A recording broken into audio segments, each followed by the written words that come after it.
Morning, Kay. Morning, Sharon. How are you Yeah. both this morning? Yes, well, it's hot.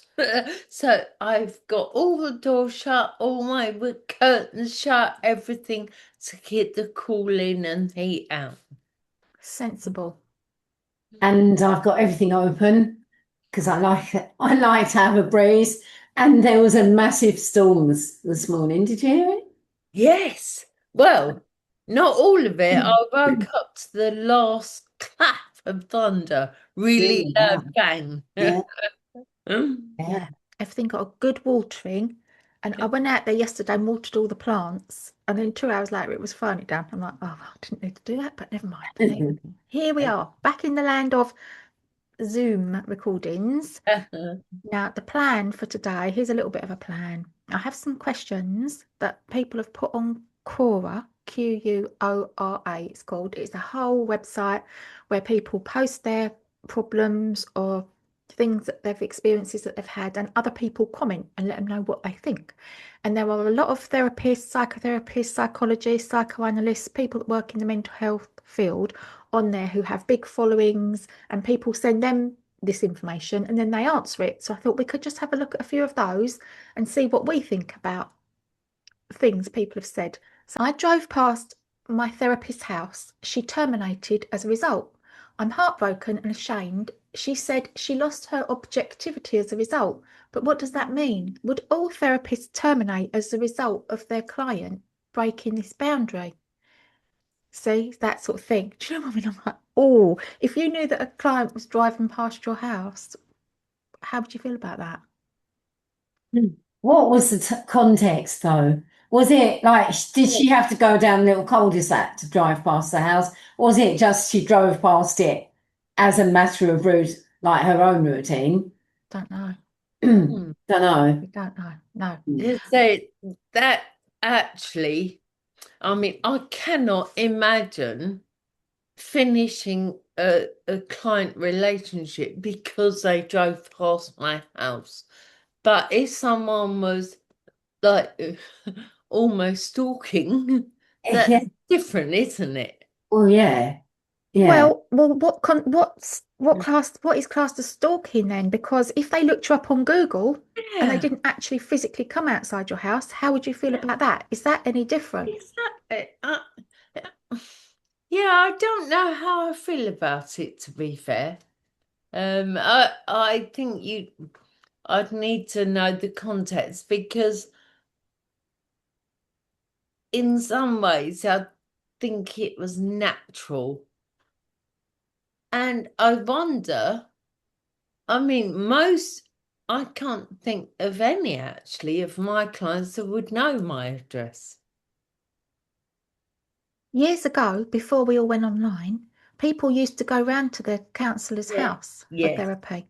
I did. I used to have a therapist like that I'd go to her house and then she'd have a little room and then we'd sit there and talk. And actually, weirdly, because this is probably in line with the context we're talking about, but when I saw her out a couple of times, um, I saw her in the petrol station once. It was all a bit confusing. I saw my cousin, my brother, and her all in the same moment. And I was like, oh. So and then she asked me in the session, "Well, how did you feel?" I was like, well, actually, I was really distracted because my brother and my cousin turned up as well, all separately. So, but I saw her after the therapy, after we finished therapy in Southend, and she turned and looked in a shop window, and I just thought it's a bit weird. I had a client the other week that said, "Oh, we saw you in South Church Park. Is it okay to say hello if we see you out?" I was like, yeah. I said, yeah, my son lives around that way. That's what I was doing around that way then. And if you want to say hello, I think it's up to the client. Because if I had been with someone, they might not have wanted to say hello, or if they'd been with someone that they might not wanted to say hello. I said it's entirely like if you want to say hello, say hello. I'm not precious. Yeah. Funny enough, I include that in my contract. I Oh, actually say it is entirely up to them if they want to say hello, and it will just be hello. Yeah, But yeah, and you're right, yeah, even now so many people have a counselling room in the house. yeah. Garden or Yeah, so, definitely. Let me just have a quick look at what they put as their answer. They put, as a therapist, I anticipate that some of my clients would be curious about my private life. I know that some are cyber stalking, not just Googling, and noticing the places that I frequent. Sometimes I bump into clients in my social spaces. Most of the time, I'm aware that it's because I serve the population that I live in, but I wonder about some clients. Okay. But if any one of my clients made such an effort to find my home and drive near it, I wouldn't tolerate that at all. That's immediate termination. That's a privacy boundary that is too far and a clear attempt to push my boundaries. So, I think that's a bit strong. I think that's like you, Sharon, I think that's a bit strong. If somebody's just driving past because they want to sort of, I don't know, they're just I don't know.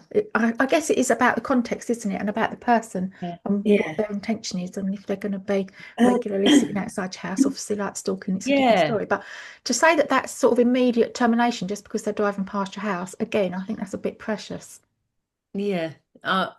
There must have been more to it. Or yeah, it's a bit much.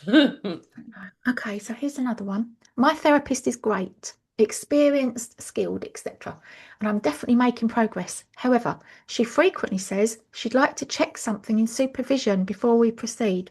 Do you think I'm somehow being too challenging? No.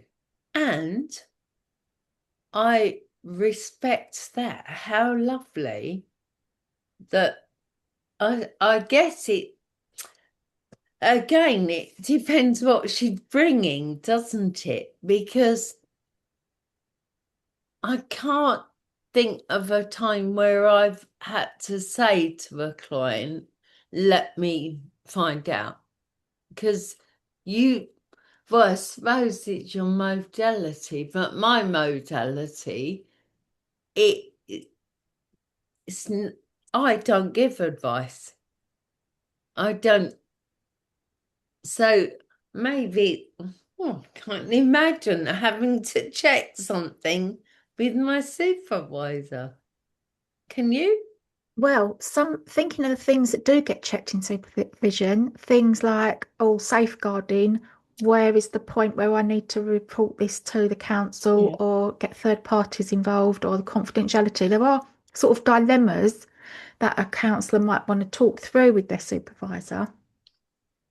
But would you say to your client, oh, I'm going to check that out before we go further? Or would you just take it to super? The times where I've asked something, it's my worry, not so Yeah, much. I think, yeah, I think with supervision, it's like for my clarity and like my concern. So I wouldn't necessarily say, oh, I need to check this. And I have said some, not very, very rarely, maybe on one or two occasions, I've said, I took this thing to supervision and blah, blah. I can't even remember what it was now, but, and, um, Days. this is what was the outcome, something like that. So not that I wouldn't really disclose that I need to take it like Sharon, because it's my son. That's my concern in a way. And yeah, sometimes, I don't think I'd say, oh, hold on, I need to check that out. I'd throw it back to the client.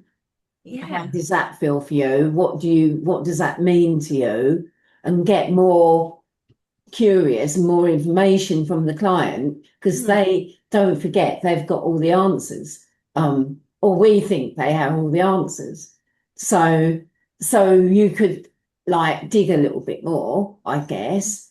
And then if it is a dilemma, I would take it to supervision and I might say afterwards, took this to supervision and it was this or it was that. Yeah. Hmm. but it's definitely not because the client's too challenging. No, No. absolutely not. No, because it might make them feel too challenging, mightn't it? if you, Exactly. or that you're not competent enough, I think. Yeah, it might doubt your competence. Yeah. Yeah, I get what you're saying, but I'm just thinking years ago when I did some really basic teacher training, we were taught to actually say, "Oh, I'm not sure about that. I'll go and find out." That all depending how it's put and how you sound coming across, it could make you sound wise, if you get what I mean, because you're actually saying, "Oh, I don't know the answer to that. I'm not going to blag it." Yeah, But yeah, yeah. Okay, so the general answer here, they're all sort of all the comments and answers generally agreed that no, it's not for the client session for the counsellor to be saying, I need to go to my supervisor. I need to go to my supervisor. I need to go to the supervisor. It's like, well, you're there with the client, aren't you? If you take it out to supervision, then you clarify, and then you come back. But you see, I used to say that when I first started, I used to say to clients that the only time I would break confidentiality is if I told my supervisor. But yeah. if I took something to my supervisor had an idea, and I came back into the room and it was my supervisor's idea, I would let them know that it wasn't my idea and it hadn't come from me. It was my supervisor's idea. Do you know what I mean? So they know that You say it's not that, between you. Tamsin, what's the point of saying that? So that they know that it's not me and that it's come from someone else. Just so I don't know, just so they're aware, I suppose. So you're Just for not transparency. okay. Like I if I got something from Wikipedia, I'd say this is my sources. If I got something from Google, this is my sources. If I got something from Quora, this is my sources. If I got something from my supervisor, this is my sources. Yeah. Right? Yeah. But I never did. Mm. I never did. So it was all completely, it Yeah. absolutely didn't need to say it and didn't need to do any of that. okay, yeah, yeah.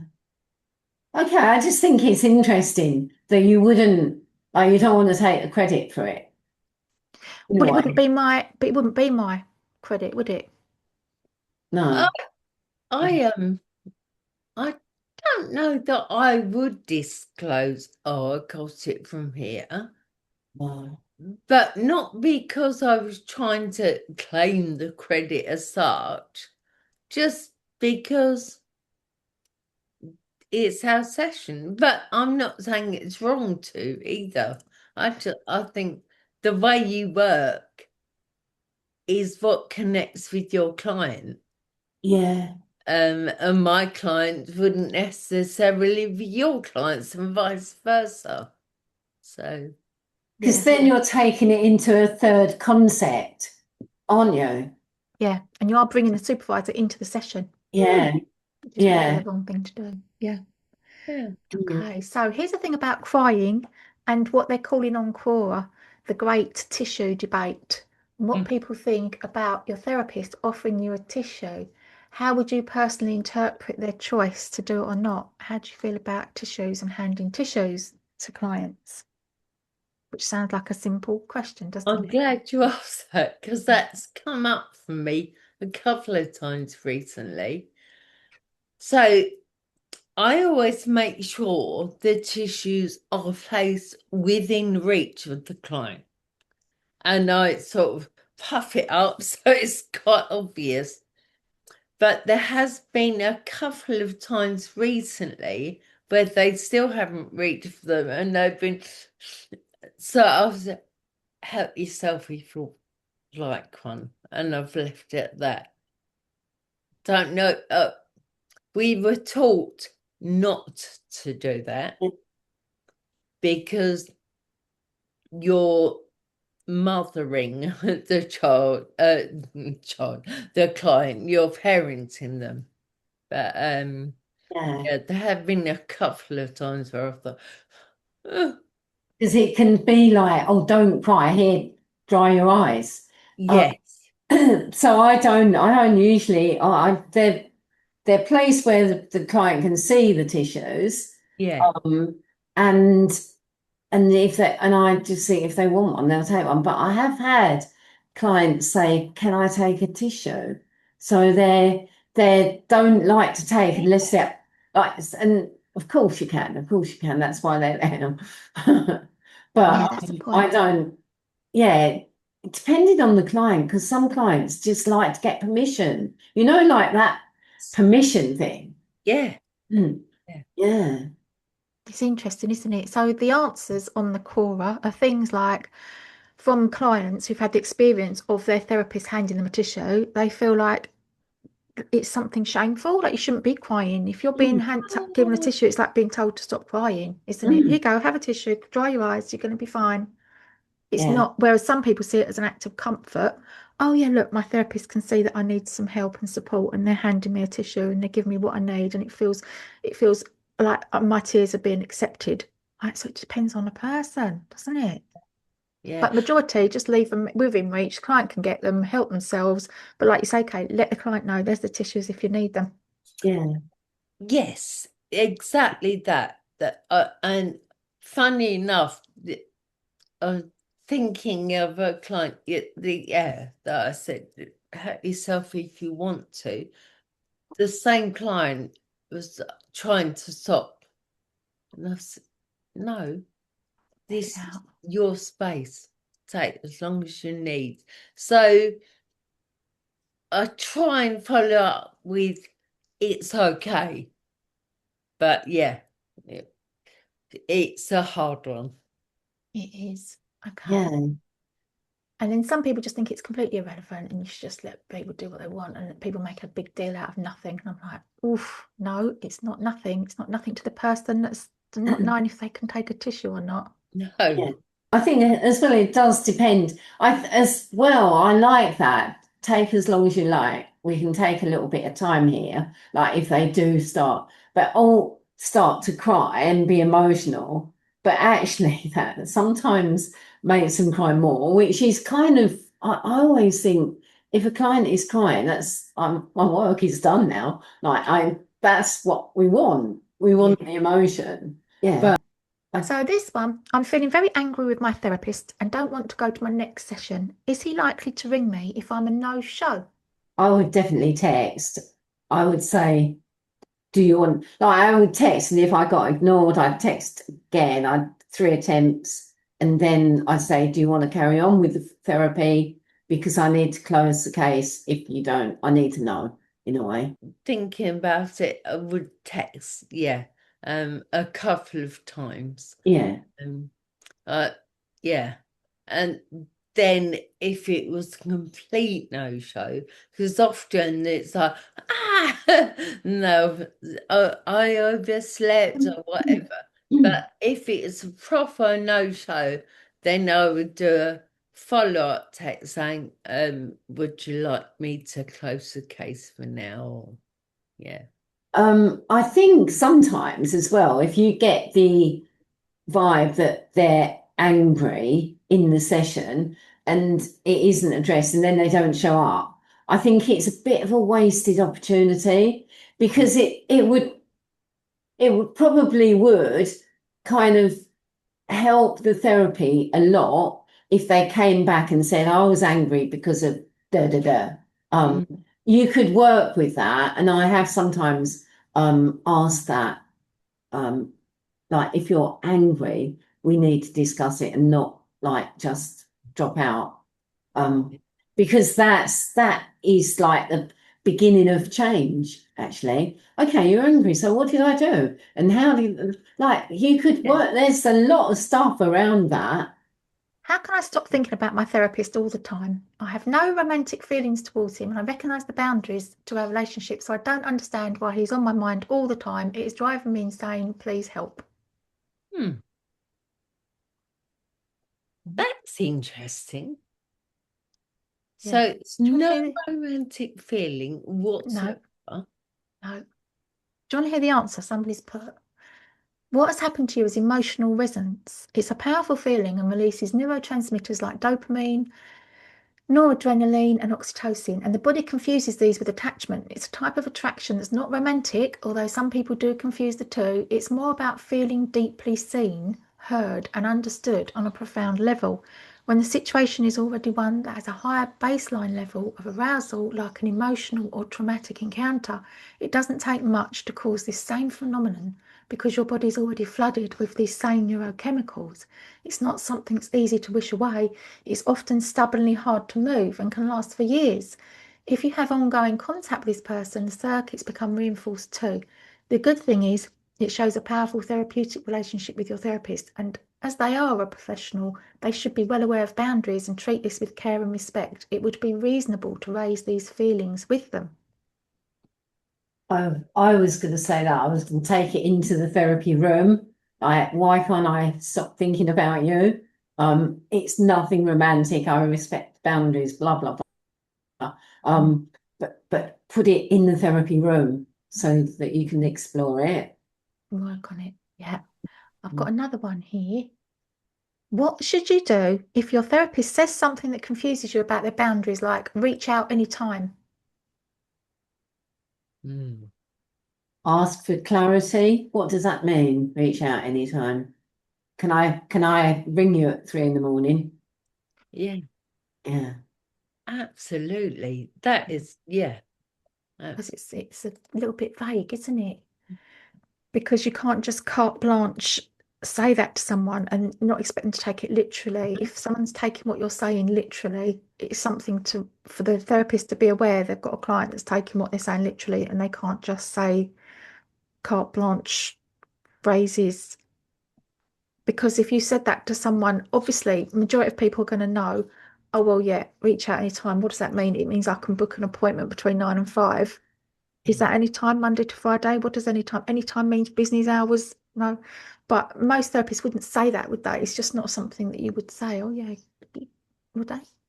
That reminds me of something, actually, something foolish that I did years ago. When I was a hairdresser, I said that to a client, and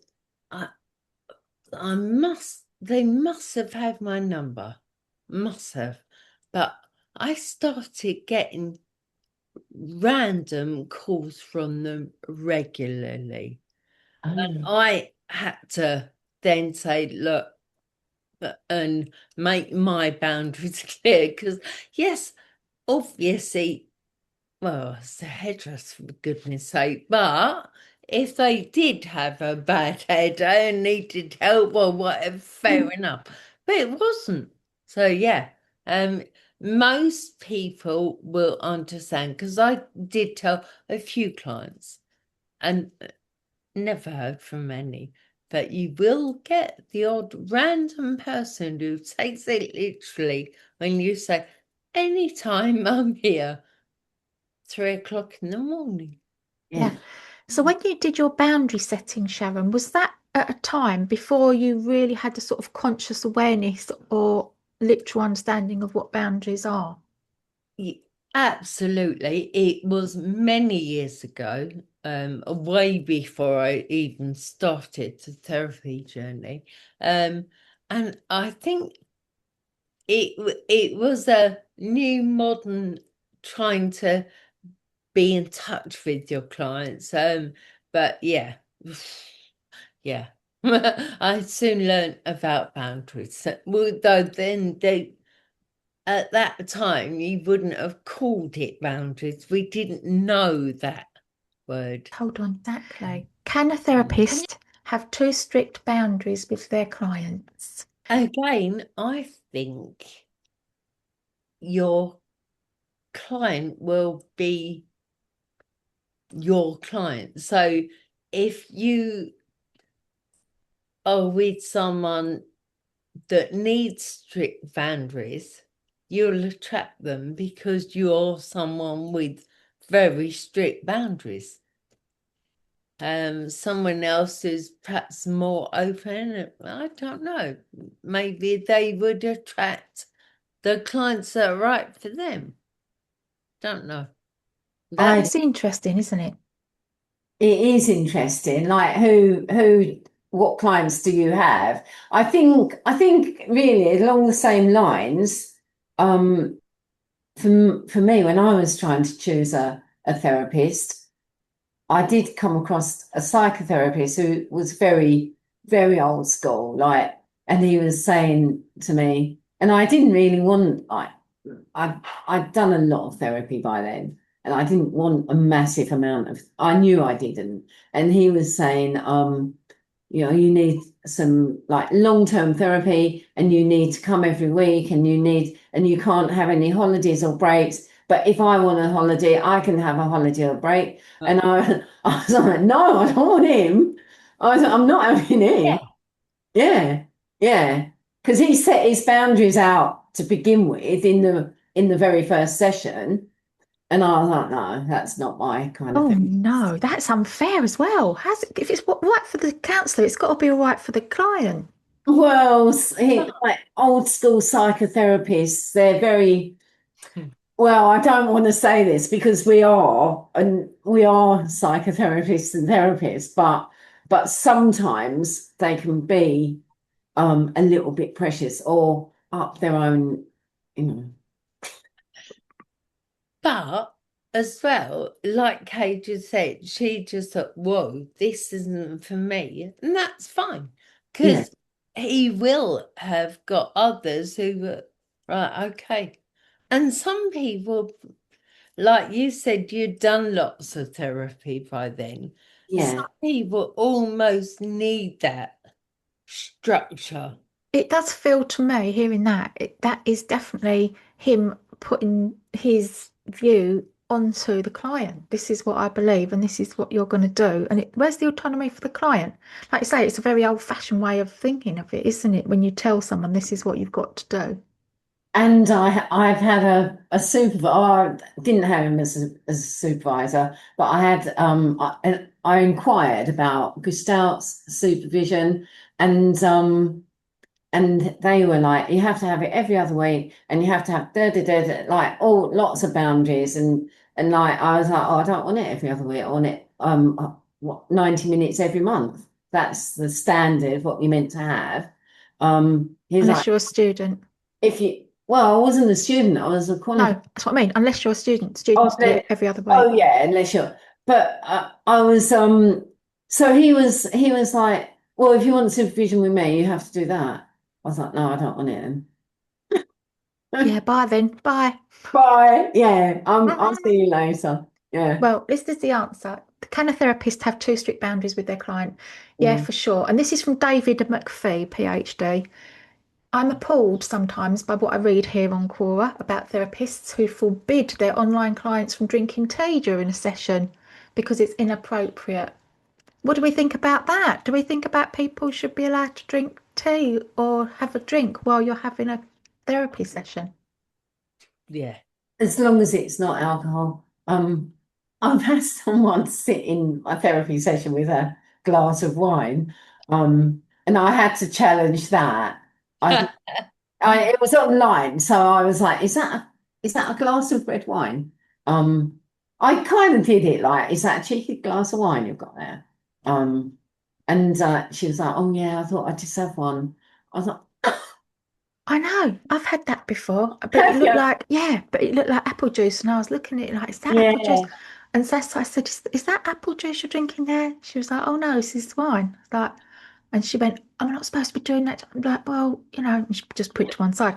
But I think I always say, if you've got a drink there, if you've got a nice drink, because they're talking a lot, so they're going to need yeah. watering, they're going to need water, going to need something. I always check if they've got a drink just before they start. Mm. As well, like I wouldn't, as a therapist, I'd only drink water in a session, but I would expect them to drink what they want apart from alcohol. So yeah, if they want tea, coffee, whatever it is, Coke. Although when I worked in a rehab, they wasn't allowed to drink anything in a group. They wasn't allowed to have a drink of water in the group. You could drink before or after. So, and I think that is just that hand to mouth, like when it gets kind of, when your feelings come up, they all go for their bottle of water. And I think people do that when feelings come up, even in a session, they go for their drink because it's like, oh, what can I do? So it distracts from the feelings. It might distract from the feelings. but also it alerts them and you that they're having some feelings. Yeah, yeah, that's Yeah. true. I mean, I wouldn't stop them drinking, not in a session, but I'm just saying in rehab they're not allowed. Yeah. Yeah. So let me just read the rest of this thing that he's put on here. Listen to this, or who think it's some kind of violation if a client has a dream about them, or expresses warmth and affection, or expresses anger, and God forbid cusses, and so on and on. Those aren't really boundaries at all. They're ridiculous rules imposed by rigid, poorly trained folks who aren't really ready to be therapists. Real boundaries make therapy safe, distinguish therapy from ordinary friendship and support, and keep the main focus on the client. They are there for the client, not the therapist. There are no boundaries clients must observe. The rules of civility, including not hitting your therapist or removing your clothing, and 100 other normal conventions, are not boundaries.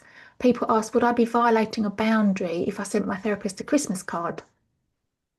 One mark of a good therapist is a high level of permissiveness. Just about anything that doesn't harm the client or therapist or the therapeutic process is welcome.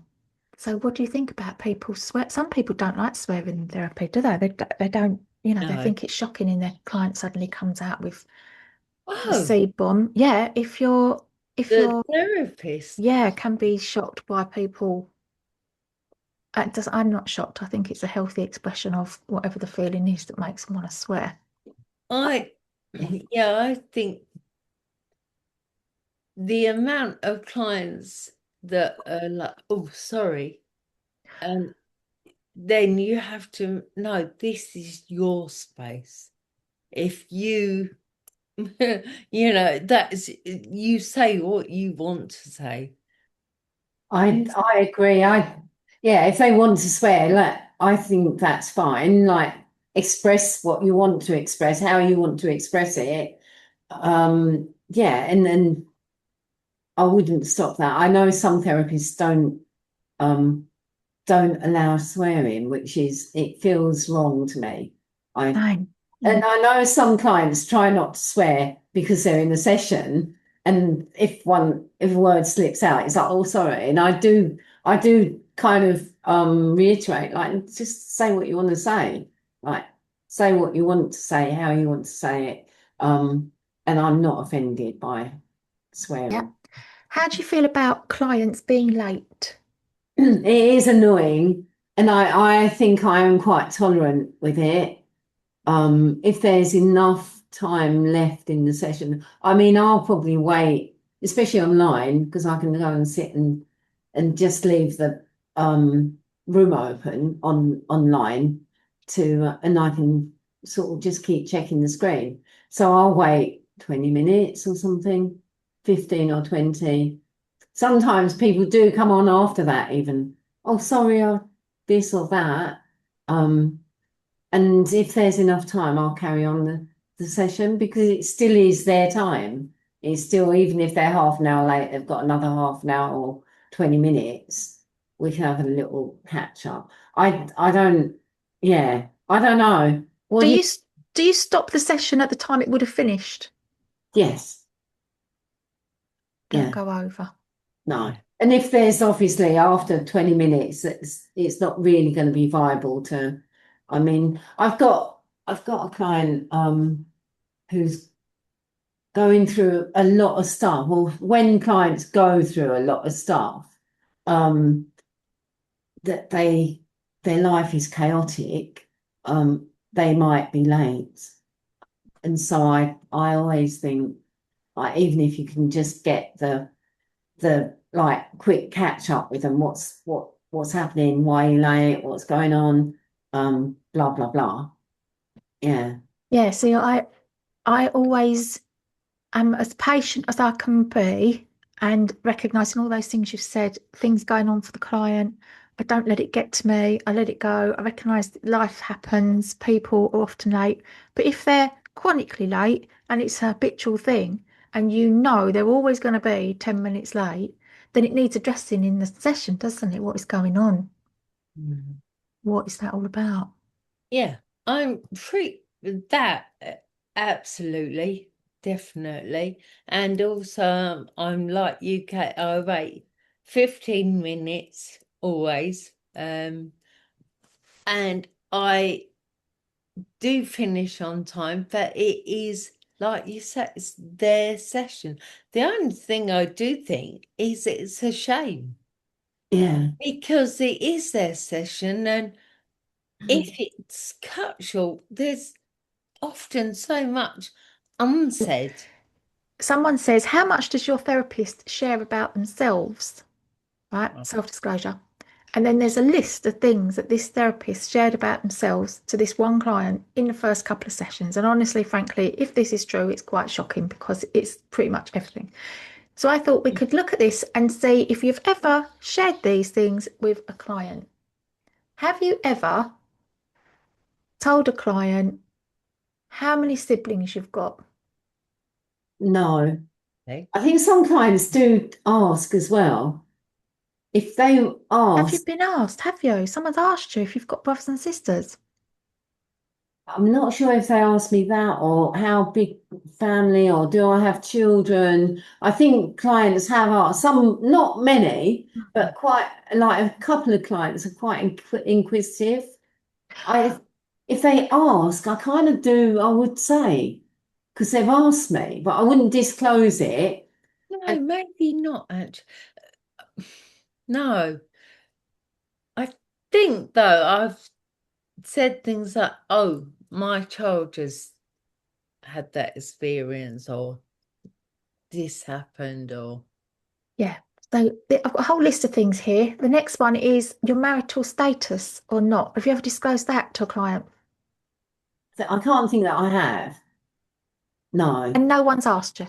And I don't think anyone has asked that. I think I'm not sure about the brothers and sisters actually. I think they've asked how many or do I have children? Some people do like ask, do you have children? And I would say, yeah, I've got two boys. Um, because because they've asked me.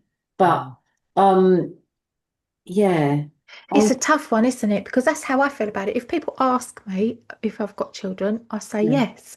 Yeah. But the reason I think it's a tough one is because when you think about that person that was sued because they had a picture up of their family in the background. You know, Oh you've heard about this now because this no. person was, yeah, this person couldn't have children and she was going through IVF. No. And then the judge said, yeah, they sided with the client. Yeah, this therapist shouldn't have had the picture up. And it was Oh, emotional distress. Shouldn't have told her. yeah, wow, that's interesting. I feel like that a good way to disclose stuff, or if you want to kind of identify with the client, is to um disclose feelings. So if someone's saying I they're trying not to, I know yeah, perhaps picking out like addictions, but if I'm trying not to drink or take drugs and I keep on using against my will, I might say, oh yeah, that feels very powerless, feels quite hopeless. I've felt like that at points. mm, So you can identify yeah, I've sometimes felt powerless, or I know how it is when you're feeling hopeless or anything. I feel yeah. So if Yeah, you're self-disclosing your feelings, which is not the yeah, same as self-disclosing all the stuff about your life, is it? It isn't because no, it's relative. What you're saying is actually relative and it's sort of it matters. mm, yeah, So yeah, what is the purpose of telling people whether you're married or whether you've got kids or, you know, people, I think it's just a natural curiosity that people have about therapists, isn't it? They want to know if you've got kids because they want to know your level of understanding on a personal level, yes, don't they?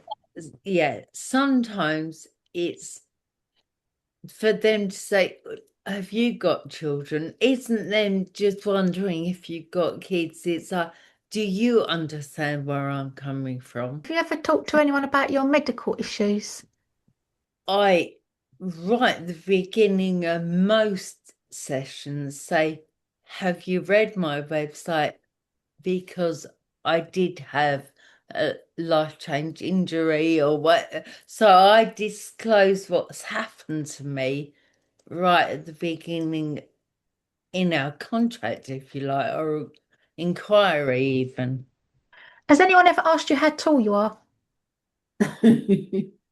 Someone's asked me how tall I am. Someone said to me, I Oh, don't know how tall you are. I wouldn't recognise you if I saw you out because I don't know how tall you are. oh, So what did you say? I said, I'm quite tall because I'm 5'8", which is tall. I said, I'm quite tall. well, you didn't say how tall you are, though. You just said you're quite tall. Yeah. And I don't even know why I said that 'cause I didn't need to, did I? She didn't actually say, how tall are you? She just said, it was like, I wouldn't recognise you if you were out because I don't know how tall you are.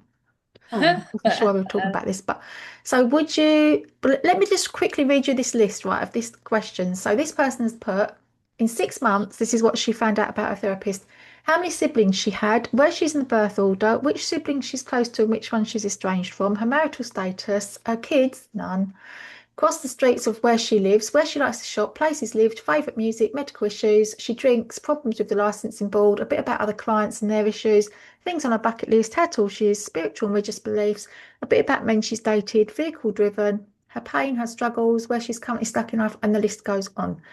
So there we go. And then she's put, I ended it. We had a mutually rewarding closure session, reviewing progress and how I would use tools, skills, and insights learned to cope with life's ups and downs. And she said the door was always open should I ever get stuck again. And then wait for it, asked if we could talk outside of the therapy relationship in real life and perhaps meet in public. I feel used, depleted, violated, disappointed mostly, just sad. With her therapist hat on, we did great work. Wow. Wow. So That's really sad. 11 o'clock. So how did you feel about that session? It's weird, isn't it, looking at those because you don't know what's going to come up. And look, I'm thinking, It oh, have I is. done that? Have I done that?